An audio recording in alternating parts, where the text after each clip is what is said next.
quelles sont les conséquences de la flambée des prix du pétrole?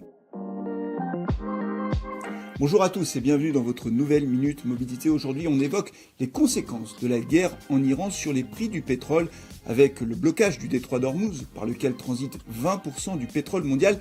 Les prix du baril se sont envolés, rendez-vous compte, depuis 3 mois, ils ont progressé de plus de 50% avec des conséquences fortes sur les prix à la pompe.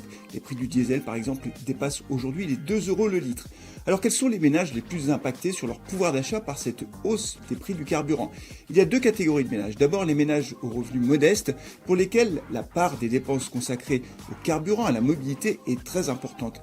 La deuxième catégorie de ménages fortement impactés par la hausse des prix concerne les ménages qui habitent en zone rurale ou périurbaine. Évidemment, les ménages qui habitent dans les grandes métropoles ont des modes de transport alternatifs très performants, que ce soit les transports en commun, métro, bus ou même la mobilité active comme le vélo. Donc il faudra suivre l'évolution de ce conflit pour regarder l'impact que cela aura sur les prix du pétrole. Allez, pour terminer, une question: quel est le grand gagnant potentiel de cette hausse des prix du pétrole? Évidemment, c'est la voiture électrique, puisque les possesseurs de véhicules électriques ne subissent pas directement et instantanément la hausse des prix du carburant.